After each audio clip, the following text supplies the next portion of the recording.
Bonjour à toutes et à tous, je suis très content de vous retrouver pour une nouvelle vidéo qui va porter sur l'hyponatrémie dans le contexte des urgences. On va voir le point commun entre un marathonien, un schizophrène qui vomit et une dame âgée qui a la nausée. On vous dira, et je vais tout vous dire sur la prise en charge pour comprendre l'hyponatrémie.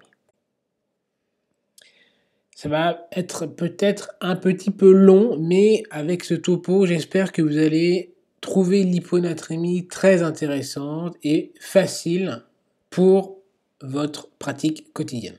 On va voir pourquoi il faut connaître la physiologie, quels sont les symptômes, quelles formules à connaître, comment réfléchir, quand et comment traiter en urgence, ou pas forcément en urgence, les étiologies à problème, puisqu'en réalité, on va voir que l'hyponatrémie, c'est pas forcément le point de départ de la pathologie, et après un rappel sur les points clés. La première chose à connaître en physiologie, c'est qu'est-ce que l'osmolalité. L'eau du corps, ça représente 60% du poids. 60% du poids du corps, c'est de l'eau répartie à 40% dans le secteur intracellulaire, donc c'est dans les cellules, toutes les cellules, des cellules sanguines, les cellules cérébrales, les cellules musculaires, etc. 40%, c'est dans les cellules. 20% en extracellulaire, en dehors des cellules, donc ça fait bien 40 plus 20, ça fait bien 60% du poids du corps. Et donc ce 20% est séparé en 15% dans le secteur interstitiel et en 5% dans le secteur vasculaire. Donc vous voyez que l'analyse d'une prise de sang, c'est le secteur extracellulaire. Le sodium, puisqu'on va parler de la natrémie quand même, à un moment donné, le sodium c'est l'ion positif, donc le cation majoritaire qui se situe en extracellulaire. Donc en extracellulaire, le cation majoritaire c'est le sodium. Ce qu'il faut savoir, c'est qu'il y a deux principes qui sont à connaître. C'est que la distribution des ions de part et d'autre d'une membrane plasmatique, ça obéit à deux grands principes. Le premier, c'est l'électroneutralité, le deuxième, c'est l'équilibre osmotique. C'est-à-dire que la quantité d'ions positifs, c'est la même que celle des ions négatifs. Sinon, on serait des batteries sur pattes. Donc, dans le secteur extracellulaire, il y a des ions positifs, des cations et des anions. Globalement, l'anion extracellulaire majoritaire, c'est le chlore. Donc là, on voit que, première règle, l'électroneutralité dans les compartiments, donc il y a autant d'ions positifs que de négatifs, et à savoir que ces solutés qui ne diffusent pas librement d'un secteur à un autre sont appelés des osmoles, et c'est ce qui fait que l'eau diffuse d'un côté et de l'autre. Eh bien, l'équilibre osmotique veut qu'il y a la même quantité d'osmoles d'un côté comme de l'autre. C'est-à-dire qu'il y a autant de petits ronds que vous pouvez voir en bleu et vert, qui sont les osmoles, représentés par les ions positifs et négatifs, en extracellulaire, que à l'intérieur de la cellule. Et cette valeur, si on fait la somme des osmoles, on tombe sur à peu près 285. On peut trouver 285, 290 suivant les sources. Et donc pour le secteur intracellulaire, les ions majoritaires, c'est le cation, le potassium, le cation potassium, l'ion positif, K+, et les protéines ionisées, donc j'ai schématisé avec un P, qui sont chargées négativement. Donc là on a le principe d'équilibre des ioniques, l'électroneutralité, et l'équilibre osmotique. Maintenant, il faut savoir que l'analyse globale du corps, en général, ça se fait par une prise de sang. Donc c'est une analyse du secteur extracellulaire. Et donc, je vous ai dit, le sodium, il est accessible donc à la prise de sang. Donc, on analyse le volume extracellulaire et, je vous le redis encore une fois, mais donc l'ion majoritaire de ce compartiment, c'est le sodium, qui est, à ce moment-là, vous l'avez compris, le reflet donc de l'osmolalité. Et ainsi, on utilise sa concentration comme l'osmolalité, et donc, ça reflète l'état de l'hydratation intracellulaire. On ne prend pas le chlore, Parce qu'il est utilisé pour former des ponts, des liaisons, je cherchais le mot, pardon, entre le sodium et le potassium avec le NaCl et le KCl. Donc on prend le sodium et non le chlore. On aurait pu, pour avoir cette donnée, on aurait très bien pu prendre la tonicité d'une cellule. On a la même information, c'est pareil. Mais le problème, c'est que les techniques seraient beaucoup trop coûteuses en fait. Donc au lieu de mesurer la tonicité de la cellule, on fait pas ça, on fait plus simple, on fait une mesure indirecte, et donc on dose le sodium, qui est un reflet indirect de l'osmolalité, et donc de l'hydratation de la cellule en elle-même. Alors on va prendre un exemple, s'il y a une baisse de l'osmolalité extracellulaire. Je vous ai mis les compartiments, celui de gauche, le plus petit, c'est l'extracellulaire, celui de droite, qui est schématisé un peu plus foncé, c'est l'intracellulaire. Donc je vous ai dit, une baisse de l'osmolalité extracellulaire, eh bien c'est compensé par un déplacement d'eau de l'extracellulaire vers l'intracellulaire pour permettre l'équilibre. Pour permettre l'équilibre, ça veut dire que au final, on aura un déplacement de volume qui permettra l'équilibre des osmoles, mais ça veut dire que l'osmolalité plasmatique qui est dosable, elle sera peut-être un peu plus basse que l'équilibre initial, mais au final, on sera bien à un équilibre d'osmolalité selon le grand principe que je vous évoquais auparavant. Voilà pour la physiologie de la natrémie qui est importante à connaître.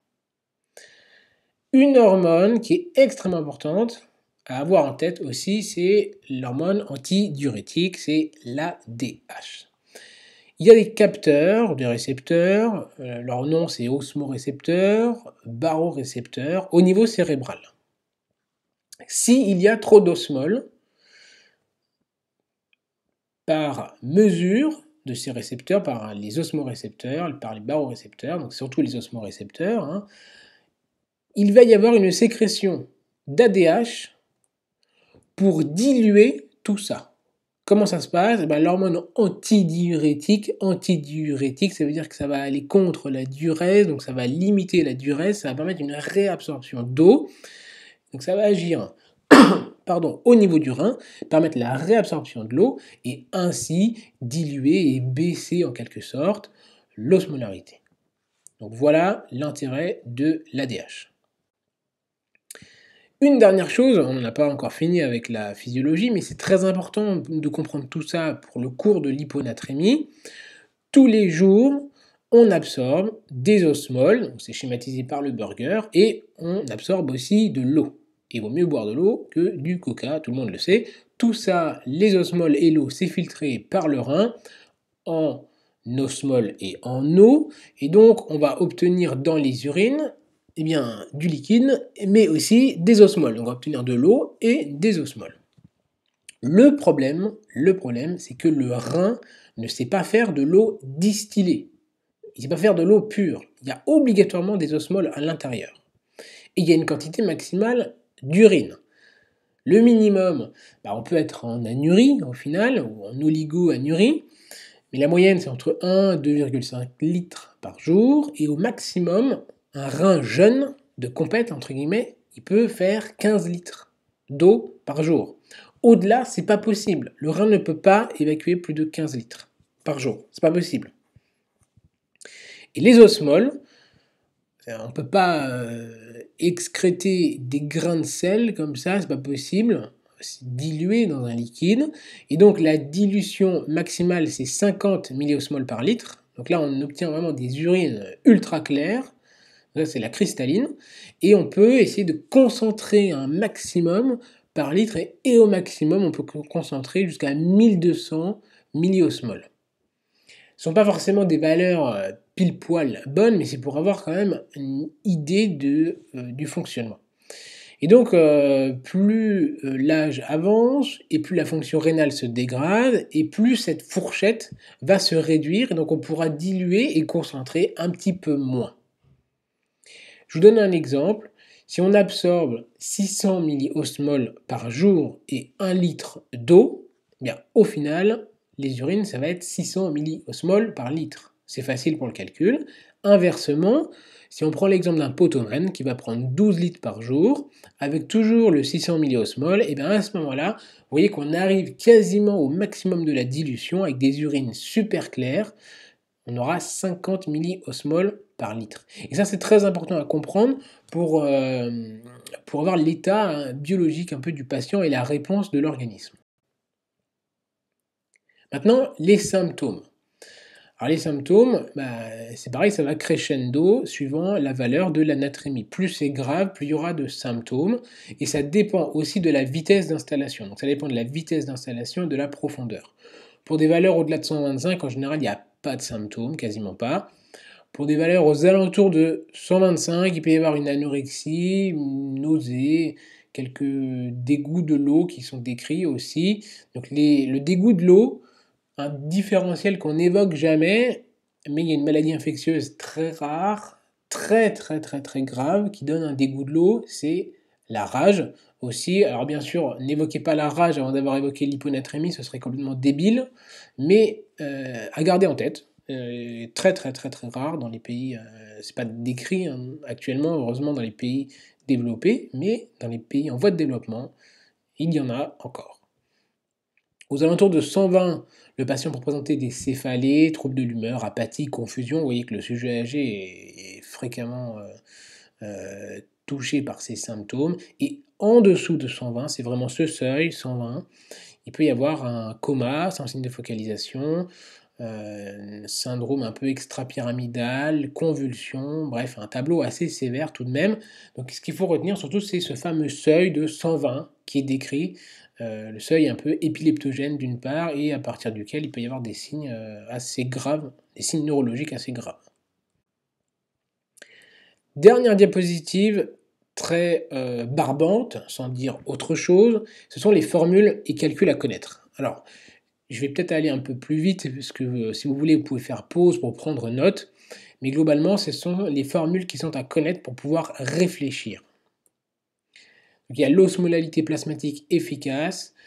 Ça, il faudra le calculer. C'est-à-dire que c'est ce qui est vraiment efficace, c'est ce qui donne la tonicité. L'urée va venir perturber un peu les mouvements d'eau, mais à l'équilibre, l'urée n'est pas efficace.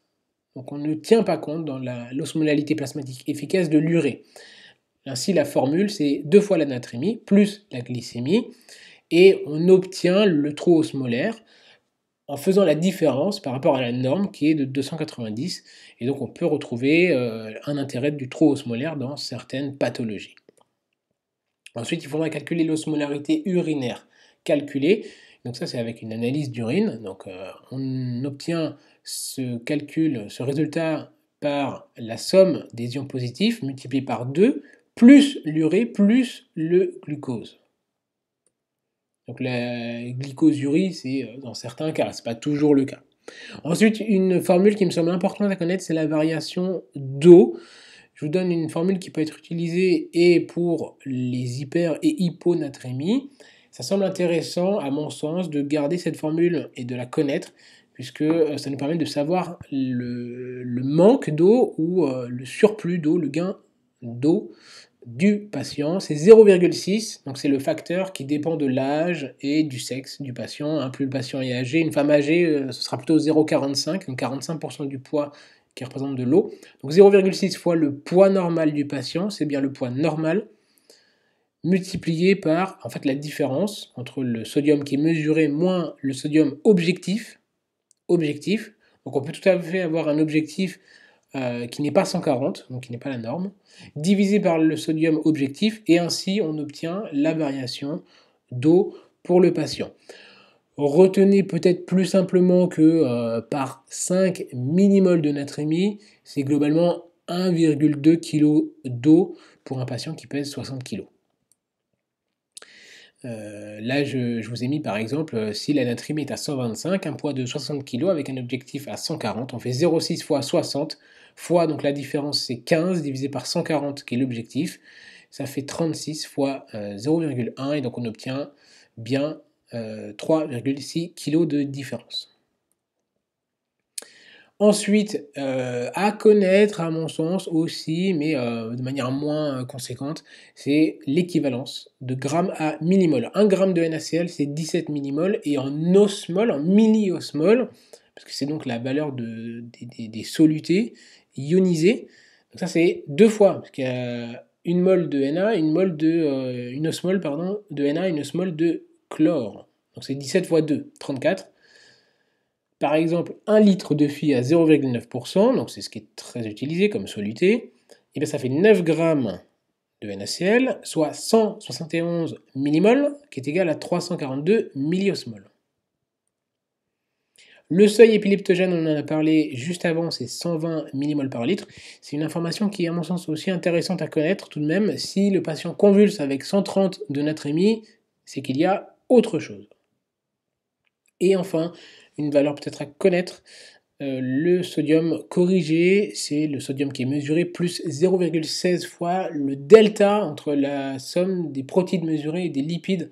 Ça paraît un peu compliqué tout ça, surtout que ça concerne des patients particuliers, ça peut être un myélome ou alors vraiment des dyslipidémies très très très importantes. Bon, souvent on a la mesure par les automates qui prennent en compte ce défaut. Voilà, on a fini avec les calculs. Maintenant, on va passer à la partie la plus intéressante, vraiment, c'est comment réfléchir. Il faut 6 paramètres et je vous montre après la méthode de raisonnement. Donc, en fait, c'est l'organigramme qui est disponible sur Internet, on trouve fréquemment, mais on va juste en discuter pour certains points. Donc, les paramètres à avoir en tête et à rechercher impérativement, c'est quoi? La première chose, c'est le mode d'installation et le contexte. Très, très, très important.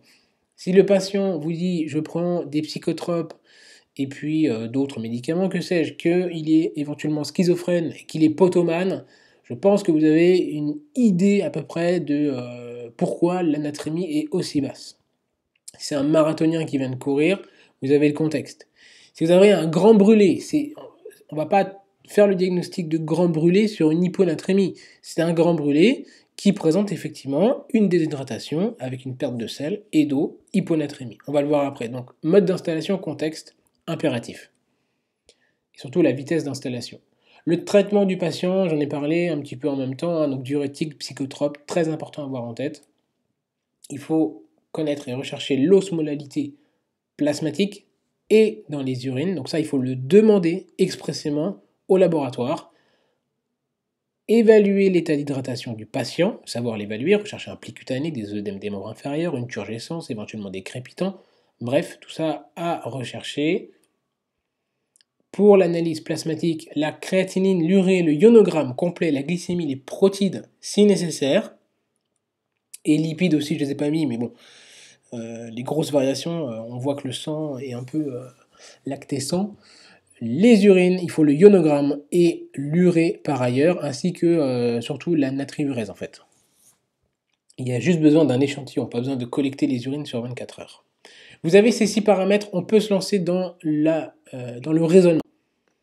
Le raisonnement, c'est quoi? Il nous faut d'abord l'osmolalité plasmatique. Donc oui, il y a une hyponatrémie, et maintenant il nous faut l'osmolalité plasmatique.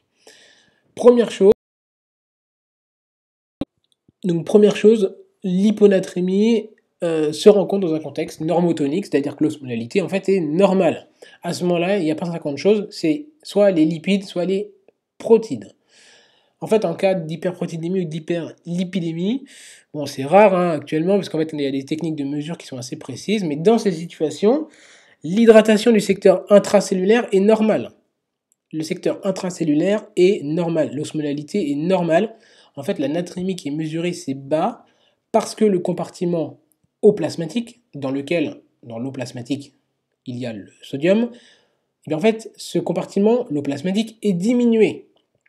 Le volume total est occupé par cette quantité de lipides ou de protides en surplus. Et donc ça fausse en fait la natrémie. Donc hyponatrémie normotonique, bon, c'est des lipides ou des protides, c'est un autre débat, c'est pas tout à fait là l'intérêt de savoir prendre en charge une hyponatrémie, mais c'est à éliminer. Ensuite, on va partir à droite de cet organigramme Maintenant, on a une hyponatrémie hypertonique, c'est-à-dire qu'on a demandé au laboratoire l'osmolalité plasmatique et il nous dit c'est supérieur à 300, 310, 320, 330, bref. Et bien là, il faut rechercher en premier lieu une hyperglycémie, c'est l'une des premières choses à faire. Dans ce cas-là, on traite l'hyperglycémie, peut-être que c'est une acidose cétose diabétique, ou peut-être que c'est une intoxication avec des molécules extrinsèques hyper osmolaires. C'est pour ça que c'est hypertonique, le plasma, comme le mannitol, le glycol, le méthanol. Bref, le tableau, la présentation clinique, c'est pas l'hyponatrémie, c'est une altération de l'état général, une polyuropolydipsie, c'est l'hyperglycémie qui est prépondérante, et la molécule extrinsèque, eh bien on aura souvent un tableau neurologique ou d'autres signes, mais c'est pas la natrémie qui va nous orienter vers l'intoxication, même si parfois il faut quand même être vigilant. Parce qu'un coma non expliqué avec une hyponatrémie, il faut demander l'osmolalité. Si ça vous intéresse, regardez les vidéos sur l'acidose métabolique. Il y a une explication et un moyen de retenir facilement les intoxications par les glycols et autres méthanols. Et maintenant la partie la plus intéressante, vraiment, eh bien, ça va être une hyponatrémie hypotonique. Comment réfléchir à ce moment-là face à une hyponatrémie hypotonique? Eh bien, la première chose à éliminer, ce sont les vraies urgences, c'est-à-dire est-ce que le patient est comateux? À ce moment-là, il faut vraiment traiter en urgence. Mais s'il n'y a pas d'urgence immédiate, c'est-à-dire qu'il n'est pas dans le coma ou il n'est pas en train de faire une crise convulsive, à ce moment-là, on peut réfléchir, on a le temps de chercher l'osmolalité urinaire. Donc on a fait l'osmolalité plasmatique après avoir trouvé la natrémie qui était abaissée. Maintenant, on est, après avoir cherché la réponse dans le sang, on va chercher la réponse dans les urines. Donc l'osmolalité urinaire, on la calcule. Natriurèse et kaliurèse fois 2, la somme des deux fois 2, plus l'urée. Et à ce moment-là, on voit la valeur. Le seuil, c'est 100. Est-ce que la réponse de l'organisme est adaptée par rapport à cette hyponatrémie hypotonique? D'un côté, on a des urines moins de 100 mmol par litre qui sont relativement claires, de l'autre plus foncées, hein, c'est pour avoir un peu l'image en tête. Eh bien, si c'est inférieur à 100 mmol par litre, c'est entre guillemets adapté, ça veut dire qu'il y a trop d'eau, beaucoup trop d'apport d'eau, ou alors il n'y a pas assez d'osmole. C'est le potomane, le buveur de bière. Le marathonien et l'ecstasy, c'est un peu mélangé au niveau de la physiopathe. Un manque d'osmole, c'est les papilles et mamies qui mangent le tea and toast syndrome, c'est exactement ça. Donc à ce moment-là, il faut restriction hydrique. De l'autre côté, eh bien, on va voir comment réfléchir. C'est là où ça devient intéressant si le rein élimine des osmoles.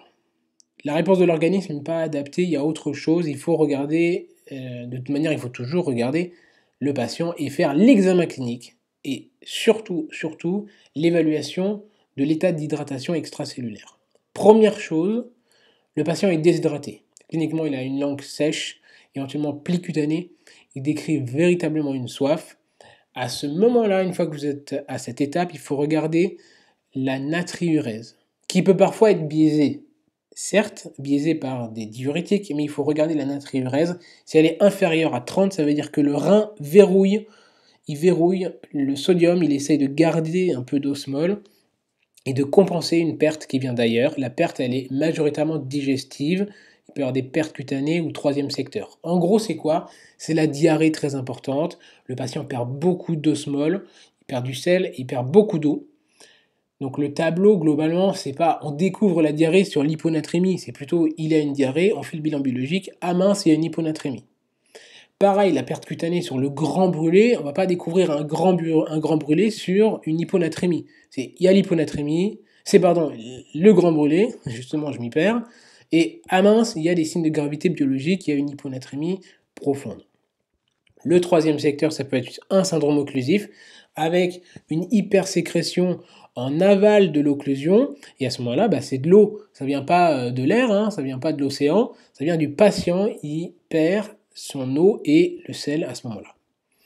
De l'autre côté, on a la natriurèse qui est augmentée, plus de 30 mmol par litre. À ce moment-là, la perte est rénale. Ça peut être des diurétiques ou une insuffisance surrénale, ça il faut l'évoquer. Parce que les diurétiques, c'est écrit dans le traitement, donc il faut se méfier de l'insuffisance surrénale et des atteintes cérébrales. que je ne développe pas à ce moment-là, puisque le tableau est plutôt neurologique. L'insuffisance surrénale, on peut se faire piéger. Autre versant, à l'inverse, eh bien, le patient est œdémacié. Il faut évoquer à ce moment-là une insuffisance cardiaque, donc une atteinte soit du cœur, du rein ou du foie. Pour le rein, il peut y avoir un syndrome néphrotique, donc il faut penser à faire la bandelette urinaire pour voir les protéines, s'il y en a. L'insuffisance rénale terminale, et le foie, c'est pour la cirrhose. À ce moment-là, il y a le diagnostic qui est tout de même évoqué globalement. Le patient est un peu ictérique, il y a un tableau d'acide. Voilà, le tableau est quand même parlant. Peut-être pour l'insuffisance cardiaque, qui peut parfois être un peu difficile à diagnostiquer, mais pensez à l'ABU, c'est surtout ça le piège. Et enfin, et surtout, on va dire, c'est le tableau euvolémique, donc une hyponatrémie hypotonique avec une hyperosmolarité urinaire. Un patient euvolémique qui a toujours une perte de sodium, eh bien, il faut évoquer 3 diagnostics impérativement. Le premier, c'est le SIADH. Là, c'est le plus problématique parmi tous, puisqu'il y a une prise en charge particulière et il faut trouver l'étiologie. L'hypothyroïdie, pardon, je suis fatigué après la garde, et l'hypocorticisme, que ce soit central ou périphérique. Et donc vraiment la problématique globale de l'hyponatrémie en général, pour les ECN et même dans la vraie vie, ça va être ce tableau euvolymique.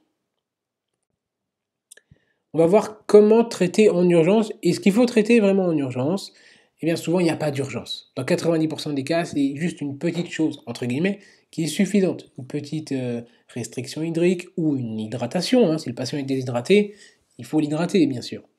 On arrête certains médicaments, bref, il n'y a pas de grosses actions à faire, c'est pas quelque chose d'incroyable, mais il faut faire un petit truc. Donc 90% c'est le cas, il n'y a pas d'urgence.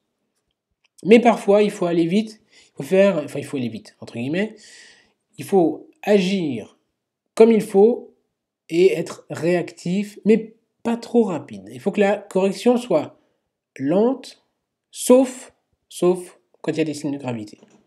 C'est-à-dire un œdème cérébral grave, un coma ou une convulsion. Dans ces 3 cas, c'est-à-dire vraiment l'hyponatrémie très symptomatique, là il faut aller plus vite, mais plus vite, à quelle vitesse, on va le voir. Le traitement, c'est quoi? C'est un bolus de 100 ml de NaCl, hypertonique à 3%. Vous vous rappelez, le sérum Phi, c'est 0,9%.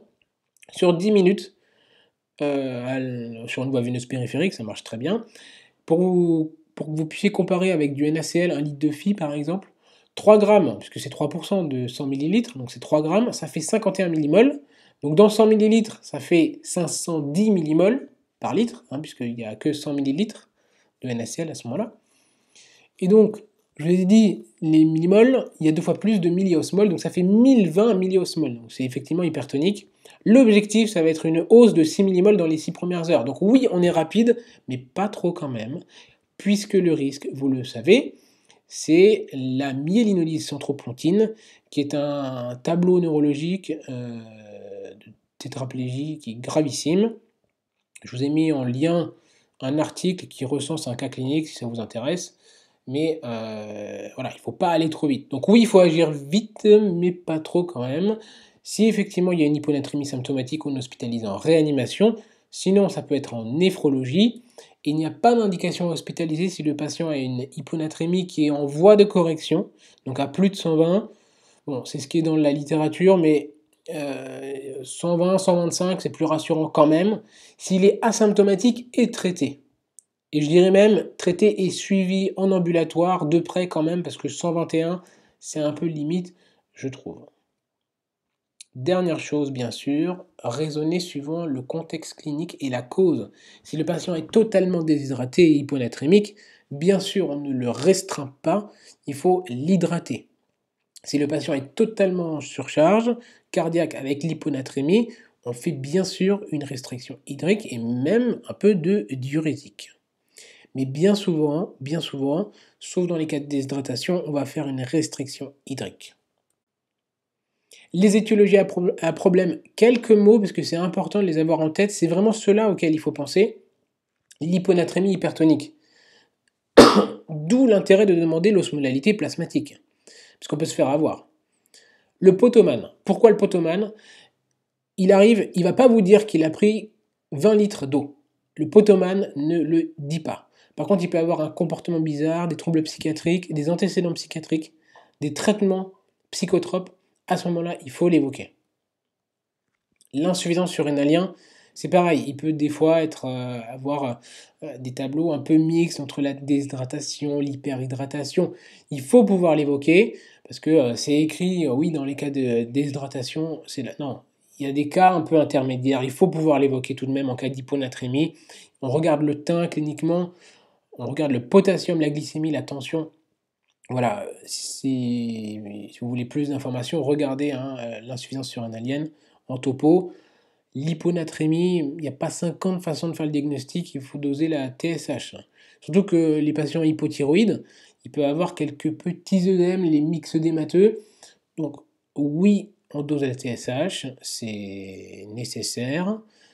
Pour les syndromes néphrotiques, je vous l'ai dit, on demande la BU pour ne pas se faire avoir. N'oubliez pas que la prise de diurétiques sont aussi, pour certains, natriurétiques, donc ils vont augmenter la perte sodée, donc on sera à plus de 30 millimoles par litre de perte de sodium dans les urines. Et enfin, la problématique, en réalité, du topo sur la natrémie et l'hyponatrémie, ça va être de diagnostiquer le SIADH. Les points clés, on a bientôt terminé après 30 minutes de topo. La natrémie, c'est l'hydratation intracellulaire. C'est le reflet, c'est pas la mesure directe, c'est le reflet de l'hydratation intracellulaire. Pensez au contexte clinique, à l'installation et à la clinique. Est-ce que l'hyponatrémie, c'est vraiment le problème majeur d'un grand brûlé qui est hyponatrémique? C'est la vraie question qu'il faut se poser. Pensez à l'osmolalité urinaire, pas de sérum salé pour le SIADH, une correction lente, je vous l'ai dit initialement, et qui hospitaliser? Pas forcément tout le monde, mais si on a un doute, et pour le bilan étiologique, et pour la correction, adressez au bon service, réanimation, néphrologie, pourquoi pas, ou médecine interne dans ces cas-là, ou gériatrie, suivant l'âge du patient. Et voilà, on arrive à la fin de la vidéo qui était un petit peu longue. C'est l'hyponatrémie en général, un topo globalement long. J'espère que ça vous a plu. Si c'était le cas, ne manquez pas de vous abonner, de cliquer sur la cloche des notifications pour ne pas rater les prochaines vidéos, de lâcher un pouce bleu, ça permet de soutenir le travail qui est fait par derrière. Quant à moi, il ne me reste plus qu'à vous dire de prendre soin de vous et de vos patients, bien sûr.